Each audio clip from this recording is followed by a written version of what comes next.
And more unrest is unfolding across the U.S. as standoffs between police and demonstrators are again turning violent.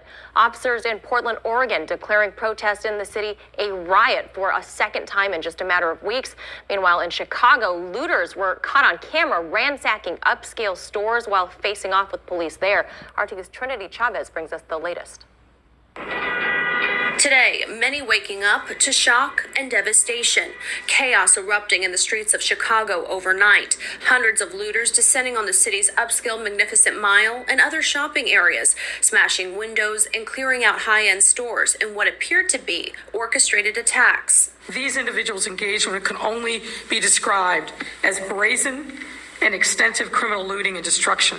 And to be clear, this had nothing to do with legitimate, protected First Amendment expression. The destruction unfolding just hours after a suspect fired at a police officer, who then shot him. Authorities arresting more than 100 people, while at least 13 officers were injured. Chicago Police Superintendent David Brown calling the acts pure criminality. Criminals took to the street with the confidence that there would be no consequences for their actions. And I, for one, refuse to allow these cowardly acts to hold our city hostage.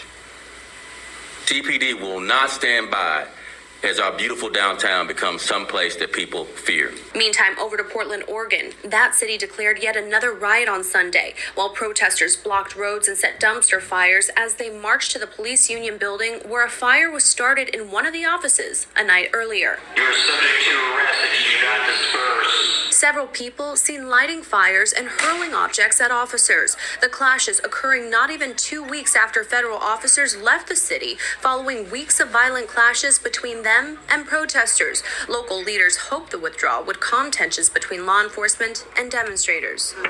Meantime, at a Back the Blue event in Colorado, demonstrators say that several fights broke out when Black Lives Matter protesters and what looked like members of Antifa joined the event, even at one point attacking a man in a wheelchair.